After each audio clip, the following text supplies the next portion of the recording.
Terus napa dalil-dalil sing sepihak ngoten ora usah diimani guys. Pokoke kunane kuno iku agama ini sudah napa nggih pun ngoten niku pun melahirkan salah paham. Karena manusia itu suka istiqlal birra'yi, suka ngikuti pendapatnya apa? Sendiri. Jadi manusia mulai lahir itu apa? Istiqlal birra'yi, apa? Ingin mengikuti pendapat sendiri. Ya tapi itu tadi apa ya? Ya sudah seperti itu. Serasa debat seribet. Jadi sing kafir ben kafir, sing Islam ben apa? Islam sing kritik ben kritik, ben seru dunia itu ben seru. Gak ngono rati kegiatan no. Memang apike kudu ono sing kritik. Ben apa nggih? Teng dunia ben padha sereten ya. Di cara ilmu tasawuf itu kemapanan itu harus ada yang kritik. Tapi orang niat gedeng, tapi ben uripku gak nyaman mbek makhluk, ngono nek nyaman mbek makhluk balik ning Allah Subhanahu wa taala. Terus niki sing dadekno kowe amen dikritik kafir. Jadi kaum Nabi Ibrahim nak ape mangan iku panganane didakok pinggire napa? Berhala ben barokah. Engko nek bar jejer berhala dipangan. Nah iku ya sirik tenan, ku dijejel napa? Dijejer apa? Berhala. Nak tradisi pesantren itu dijejer kiai ini di wacana kalimat tauhid mana. Mulane ke cocok ra cocok tetep aja darani kafir. Kena ra cocok komentare kurang penggawean. Mesti ape mangane kok ribet ngono. Tapi aja komentari napa? Sirik. Mergo sing sirik iku panganan didakok pinggire berhala yang dipertuhankan. Nah ning adat-adat pesantren kan didakok pinggire kiai, ben barokah untuk kiai. Sing diwaca kalimat tauhid warani kafir jelas keliru. Kowe nek ora cocok muni kurang penggawean, tapi mangan kok ribet e ngono. Malah kula nate ditangleti kalian tiang lucu tenan. Karena ada acara tertentu kan bar kan maula ya sholli wasal itu kan itu dungane mangan Bapak jan mergo mergo akhir acara bar iku maula ya shol wasalam terus iku apa mangane metu terus dianggap dungane napa amni ya sauni-unimu yo ngono ribet yang iso wong ra beragama itu yang angel-angel gampang guys. Jelas pastikan nak tradisi sekarang sesajen ning gone sawah ning gone apa iku kowe nek ora seneng ya wis muni wae ora seneng tapi aja arani kafir karena dulu yang sampai syirik itu memang dijejero berhala eling-eling wae jelas wa taraku tu'amahum inda asnam mana nih berhala jadi yang memang sampai kafir itu karena dijejero berhala dan berhala itu diyakini sebagai memberi apa barokah za'amu at-tabarruka alaihi ngira kali itu barokah. Kalau sekarang kan enggak, orang yakin makanan itu barokah karena sudah didoakan orang banyak dan doa itu minta kepada Allah Subhanahu wa taala. Yang dituhankan juga Allah Subhanahu, maka kemungkinan kafir itu enggak ada. Tapi kalau ada yang komentari kurang penggawean, yo nyatane yo mesti ribet. Tapi sing anggap ibadah nggih monggo wong iku wiridan, sing gak cocok nggih monggo wong niki bebas mawon. Sampeyan nak ketemu pangeran kok cocokan. Pangeran takoki, bener pundi Gusti? Kula mbek niku. Kowe bener elek luwe akeh. Jadi serano pengaruh no. Makanya begini, saya punya pengalaman spiritual yang saya tidak akan lupa sampai ketemu pangeran ra bakal lali.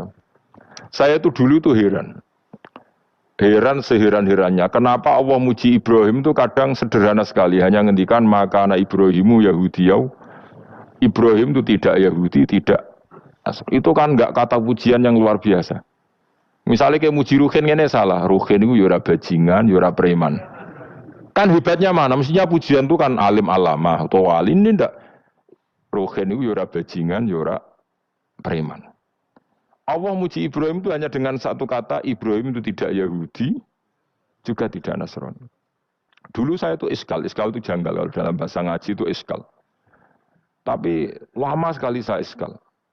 Tapi setelah saya pernah ke Yerusalem, pernah di Bethlehem itu, di Hebron ya. Ternyata Ibrahim itu makamnya itu dekat sinagog. Karena Hebron itu kota bersama, itu kakinya itu di sinagog, kepalanya di masjid. Ishak total di sinagog. Jadi King David itu total di sinagog. Artinya gini, satu-satunya penyelamat Ibrahim sebagai Muslim adalah dimaklumatkan Quran, maka anak Ibrahimu Yahudiyah wala Nasraniyan. Karena secara kuburan itu tempatnya di Israel dan mayoritas Yahudi. Jadi tinggal orang Israel tinggal bilang, lu ini lo agamaku, agama Ibrahim. Buktinya makamnya di Israel yang notabene apa? Yahudi. Makanya ini penting ya. Saya itu berkali-kali bilang ya. Orang soleh itu kudu ono ngawure wong soleh loh, tapi saya ulang lagi. Sekali-kali kena dia anak jenakno Sarah. Sarah itu sakit. Karena orang Yahudi itu lebih perasa punya Ibrahim. Anak wedoknya rata-rata artis-artis jenis apa? Sarah. Sekarang Sarah itu nama Yahudi apa nama Islam? Yahudi. Padahal kira-kira Sarah Yahudi apa Muslimah? Muslimah istrinya Nabi Ibrahim. Tapi kita tidak punya nyali menamakan anak kita Sarah. Coba kalau kita yang make, lama-lama Sarah terus jadi neng, jadi punyai. Tapi yang disebut Sarah itu pasti non Muslim. Begitu dia Daniel. Daniel itu nama Nabi. Yosua itu. Tapi wani gak kayak anak jenenge Yosua, mesti dikira Daniel. Itu nama Nabi. Jadi banyak nama Nabi yang dipek kubu mereka. Akhirnya kene jenenge Solikin. Pokoknya ngono-ngono iku. Wah, matekno wong tenan. Nah, agama itu mulai dulu itu masalah klaim di sosialnya ya. Pada level kebenaran tentu agama itu hak dan batil. Tapi pada level sosial itu klaim. Klaim bahwa Ibrahim itu kita. Kata orang Islam, kata orang Yahudi Ibrahim itu kita, kata orang Nasrani Ibrahim itu kita. Sebab perdebatan itu ketika diputuskan Yerusalem, Hebron, terus Bethlehem, itu dianggap kota internasional, kota bersama. Sehingga di sana itu yang namanya Nabi itu kadang kakinya di masjid, kepalanya di sinagog, atau pokoknya separonan. Jadi saya pernah sholat di masjid Ibrahim itu harus melewati sinagog. Itu tak inceng Nabi Ishak itu nang tengah-tengah sinagog. Ibrahim lumayan, sirahe nang masjid. Jadi hanya satu bangunan. Sama persis di masjid Yerusalem itu masjid apa? Baitul Maqdis itu. Tembok yang satu yang sebelah ini dipakai tembok ratapan, tembok yang sama yang satu dipakai masjid. Itu jangan satu tembok, bukan dua tembok. Makanya tiga agama ini unik, musuhan tapi titik keramat itu menunjuk yang sama. Orang kok berhubung ra cocok wis aku tak ning Bantul, enggak ada yang seperti itu. Semuanya di titik itu. Dadi nak ndonga yo krungu, wong kula nate teng tempat tembok ratapan yang Yahudi. Nah pertanyaannya gini, satu-satunya yang bisa meyakinkan umat Islam kalau Ibrahim tidak Yahudi dan Nasrani ya dawuh pangeran. Kenapa? Karena secara fisik makamnya itu di kawasan apa? Yahudi. Nabi Daud para meneh sak kemule itu tembok bintang kejora kabeh. Bahkan kalau ziarah ke sana kudu maca ala Yahudi dulu. Piye Nabi Daud sing. Nah, di sini ini pentingnya nyuwun sewu, pentingnya dengan tanda kutip pentingnya politik. Jangan-jangan makam-makam itu terserah otoritasnya. Andai kan Indonesia itu menang Wahabi, mungkin makam-makam tulis sentral kemusyrikan, awas bahaya. Karena yang menang Aswaja ya tempat barokah.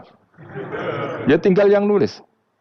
Nah ini yang kita khawatirkan. Ibrahim mengalami seperti itu. Andai kan dulu yang menang 100% Umar atau Salahuddin Al-Ayyubi, mungkin Ibrahim itu enggak lagi ada sinagog di seputar Nabi siapa? Ibrahim. Semuanya mas. Tapi sekarang enggak, karena dikuasai dunia internasional itu jalan kakinya di sinagog. Ishak malah total, Ishak itu. Yakub malah total, semua tubuhnya di sinagog, karena Yakub itu nama lainnya siapa? Israel. Ya, nama lainnya Yakub siapa? Makanya Yakub bin Ishak bin Ibrahim. Lah Yakub punya anak namanya Yahuda. Paham ya? Makanya Yahuda bin Yakub bin Ishak bin Ibrahim. Yahuda punya dulur yang li'ab 12, yang punya dulur li'ab itu 2, Bunyamin sama siapa? Yusuf. Yang Bunyamin Yusuf ini sakit. Yang lainnya berapa? 11, itu 10 kan, berarti 10. Pokoknya bangsa itu berapa itu? Lah itu li'ab hanya berapa? Ada li'ab, ada apa? Sakit. Makanya saya itu mikir. Nah terus perdebatan sejarah itu mesti mengacu ke duriyah. Duriyah itu komunitas. Nah, makanya kalau neng hikam apa patah kamu akan sakit karena gesekan sosial. Kenapa kamu dibikin sakit supaya tidak nyaman dengan makhluk? Kemudian balik ning Allah Subhanahu wa ta'ala. Setiap balik itu terus kita hanya nyari ridhanya Allah Ta'ala. Mereka ridhon nas khoyatun natudrok. Kepengen disenengi angger wong itu satu cita-cita yang nggak akan kesampaian. Karena tadi mertamu gak ono mangan-mangan kesane iku koyo ora tamu. Amen mangan terus koyo tamune kelaparan. Itu teko-teko tawani mangan bangun wong kelaparan tapi